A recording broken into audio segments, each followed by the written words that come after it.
Hai teman-teman, kembali lagi bersama YouTube channel Kelas Bimbel. Kali ini kita akan membahas soal tentang wawasan kebangsaan. Langsung saja soalnya. Dalam demokrasi Pancasila terkandung aspek yang mengemukakan gambaran manusia dan mengakui harkat dan martabat serta menjamin terwujudnya manusia Indonesia yang sesuai dengan harkat dan martabat manusia. Ini adalah aspek. Jadi di sini di dalam soal demokrasi Pancasila terkandung aspek yang mengemukakan gambaran manusia mengakui harkat dan martabat, menjamin terwujudnya manusia sesuai dengan gambaran harkat dan martabat manusia. Ini merupakan aspek A. Moral, B. Normatif, C. Kodrati, D. Hukum, dan E. Moral. Kalau harkat dan martabat ini termasuk ke dalam A. Jawabannya adalah A. Material, di mana aspek material itu meliputi substansi dan isi. Jadi, menjelaskan tentang pengakuan terhadap harkat dan martabat manusia, demokrasi Pancasila tidak hanya demokrasi politik saja, tetapi juga demokrasi ekonomi dan sosial. Jadi, ini termasuk ke dalam A. Material.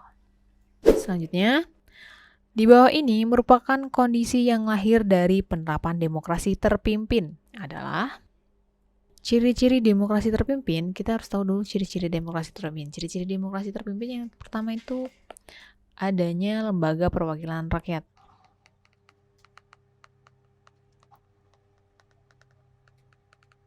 Terus yang kedua, kedudukan presiden sebagai kepala pemerintahan. Jadi presiden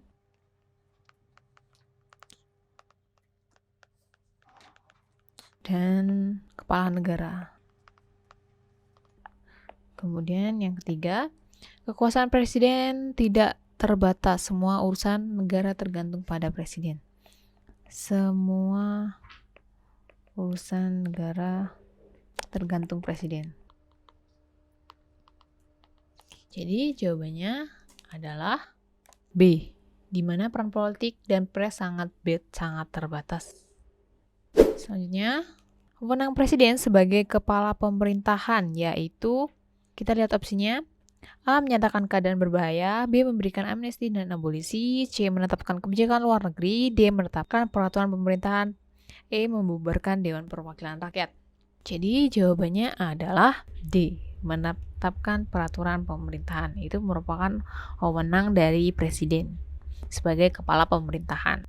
Selanjutnya, DPD tidak dapat memberikan pertimbangan kepada DPR yang berkaitan dengan DPD tidak memberikan pertimbangan kepada DPR yang berkaitan dengan apa? Jawabannya adalah E. APBN, di mana DPD hanya dapat memberikan pertimbangan kepada DPR yang berkaitan dengan RUU, kemudian rancangan undang-undang, kemudian RAPBN, pajak, pendidikan, dan agama.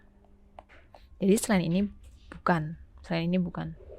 Jadi jawabannya adalah E.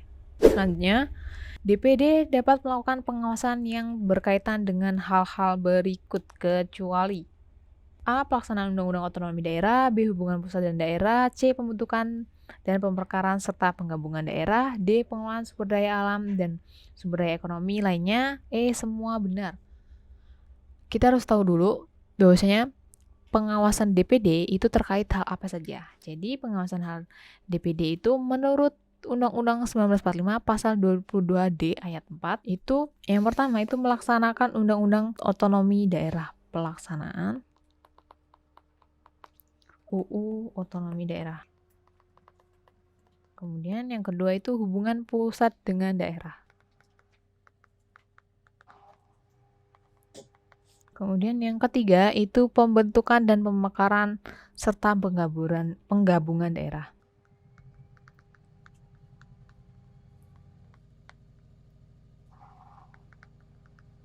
Kemudian yang keempat itu pengelolaan sumber daya alam.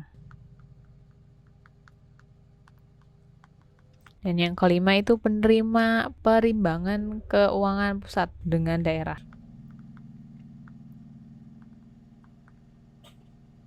Jadi jawabannya adalah E. Semua benar karena ada pelaksanaan otonomi daerah, hubungan pusat daerah, pembentukan dan pemekaran, kemudian pengelolaan sumber daya alam juga ada. Jadi jawabannya E. Selanjutnya, Hubungan wewenang antara pemerintah pusat dan daerah provinsi, kabupaten dan kota atau antara provinsi dan kabupaten kota diatur dengan undang-undang dengan memperhatikan. Jawabannya adalah A, di mana keragaman daerah, di mana sesuai berdasarkan pada Undang-Undang Dasar pasal 18 ayat 1.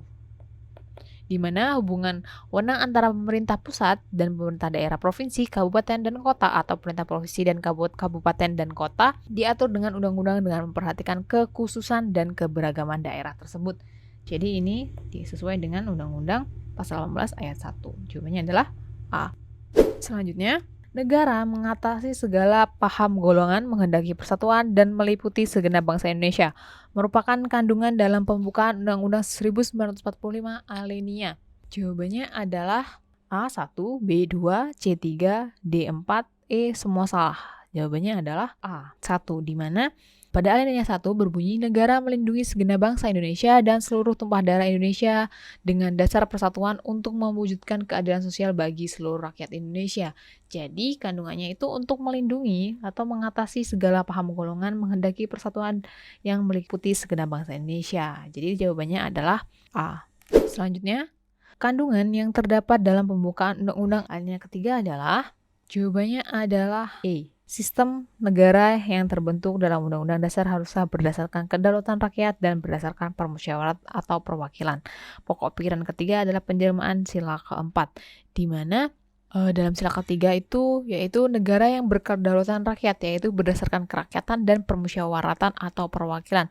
Yang artinya hal ini menyatakan bahwa sistem negara itu yang terbentuk dalam Undang-Undang Dasar Negara haruslah berdasarkan kedaulatan rakyat dan penjelmaan dari sila keempat. Jadi jawabannya adalah E. Selanjutnya, berikut ini yang bukan merupakan konsepsi pengaturan rancangan undang-undang adalah konsepsi pengaturan rancangan undang-undang itu meliputi konsepsi pengaturan rancangan undang-undang. Itu yang pertama itu adanya urgensi dan tujuan penyusunan. Kemudian sasaran yang ingin diwujudkan. Kemudian yang ketiga, pokok pikiran, jangkauan serta arah pengaturan. Jadi jawabannya adalah E, subjek yang akan diatur. Yang bukan, di sini kan yang bukan. Berarti yang tidak ada di dalam sini. Selanjutnya, hukum yang ditetapkan oleh negara-negara suatu dalam perjanjian negara disebut. Hukum yang ditetapkan oleh negara-negara suatu dalam perjanjian negara disebut hukum traktat. Jadi jawabannya adalah B. Baiklah, mungkin itu saja sekian pembahasan tentang soal wawasan kebangsaan kali ini. Jangan lupa like, komen, dan subscribe. Jangan lupa juga kepoin Instagram Kelas Bimbel. Terima kasih.